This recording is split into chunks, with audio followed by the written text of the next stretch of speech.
How's it going, guys, and welcome to today's video. I finally got the rest of the parts for the four-wheeler, so it is time to put this thing back together and test it out. That's what we're doing today on Farmer Tyler Ranch.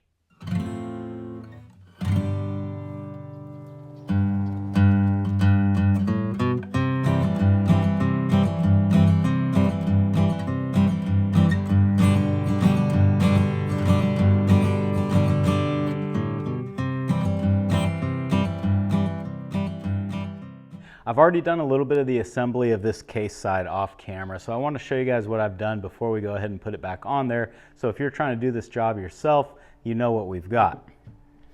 Here you can see that the new stator is installed already. It just installs with these 3 bolts here, which is fairly simple. I went ahead and replaced the mechanical seal in the center there, and I replaced all the bearings and seals in the water pump. It's kind of hard to tell from this side, but we're actually looking at the back side of the water pump right here. The other thing that I did was put a new coil on there, and I just kind of wanted to show you guys how the bracketry and the wires are routed. So again, if you're trying to do this yourself, it'll give you a little bit better idea of how this stuff goes together. With all the new parts installed in the case here, it's now ready to be mounted back on the side of the four-wheeler. Of course, we've already got a new gasket there ready to go, so let's go ahead and bolt this thing up.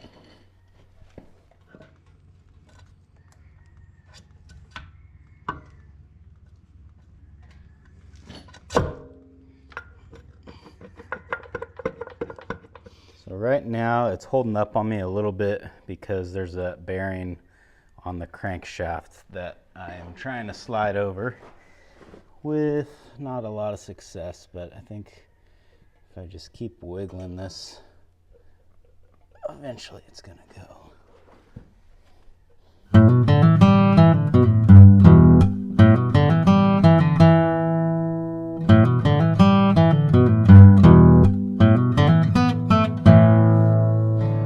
We got that case tightened down. Now I kind of cheated and used the bolts to sort of seat that bearing in there.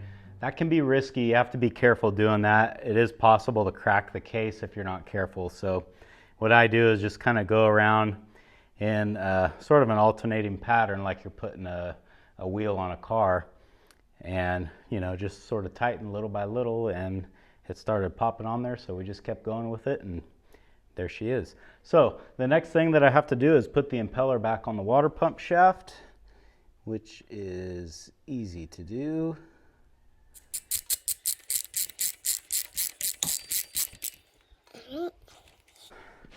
Throw a new gasket on there and put the water pump cover back on.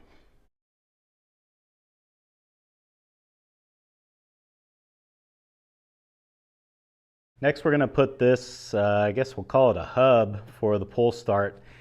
There is an O-ring in the middle here that I replaced. The old one was pretty brittle, and I think it was letting some oil leak by, which is why we had kind of a mess in there. But go ahead and, actually, before I slide it on there, I almost forgot. I grabbed the oil and I almost forgot to use it. Because there is an O-ring, and we're also sliding into this new seal, I like to put some oil on those surfaces just so they're not sliding on the dry rubber. That's kind of how things get in a bind and you can get in trouble. So we'll oil that up. So the next thing is this piece for the pull starter.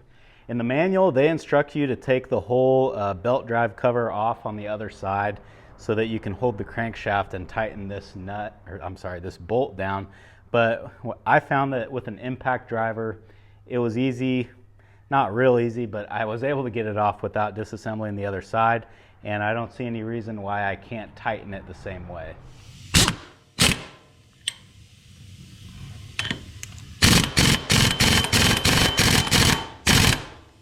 All right, well, as long as we've gone this far, we may as well go ahead and put this last gasket and the pull start back on. And then at that point, the motor will essentially be buttoned back up. We'll just have to reroute some wires, put a new radiator hose on, a few other miscellaneous things, and maybe some plastic, I don't know. But yeah, at least the motor will be closed up and That'll be a huge hurdle to get over.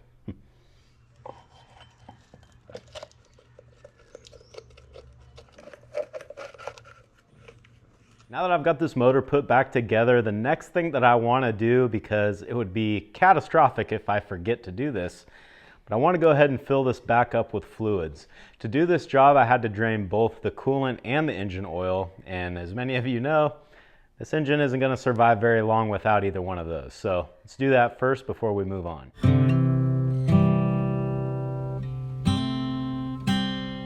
According to the information that I can find online, the Brute Force 750 engine takes 2 quarts of oil if you're just changing the oil, 2.1 if you're changing the oil and filter, and about 2.5 if you drain the cases completely dry. Now, since we split this side case off, I would say we got the cases completely dry. So I'm going to put 2.5 in and see how it looks on the dipstick.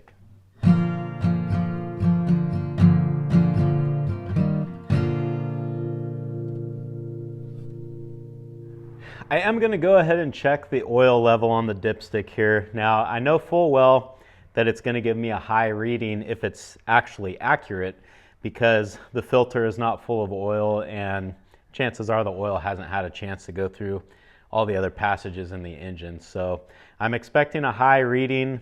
The reason that I am checking it this way is in case I get a low reading, then I know that I definitely need some more.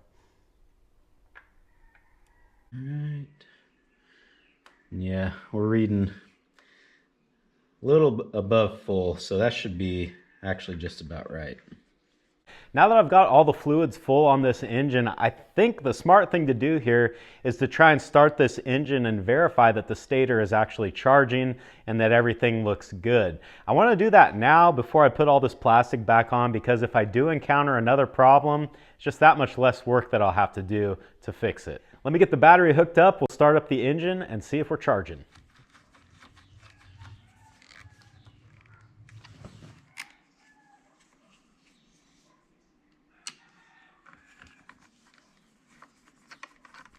With the engine off, I should read somewhere around 12 volts on the battery. So let's see what we've got. Looks like about 12.79, so that's perfect. Now, when I start the engine, if everything's working right, the stator should be making somewhere around 14 volts. Turn the key on. And see what happens.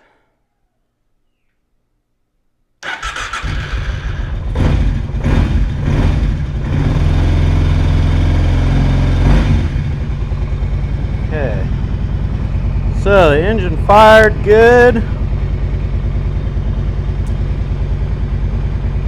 Let's see what we're getting on the battery. That looks like about 14.5, which is perfect. Well, that is good news. The voltmeter told me 14.5 on the battery at idle, which is right about where it should be. So I think it's pretty safe to say that that stator is working the way that it's supposed to. I really think that that was the issue. It was obviously one of the issues with the four-wheeler, but we really won't know if we're completely out of the woods until I get a little bit more time on this thing. So that means that I've got the big, tedious job of putting all the plastic back on this thing. And then I just need to get it out there and get some hours on it. Thanks for hanging out in the shop with me today, guys, and I hope I'll see you again on Farmer Tyler Ranch.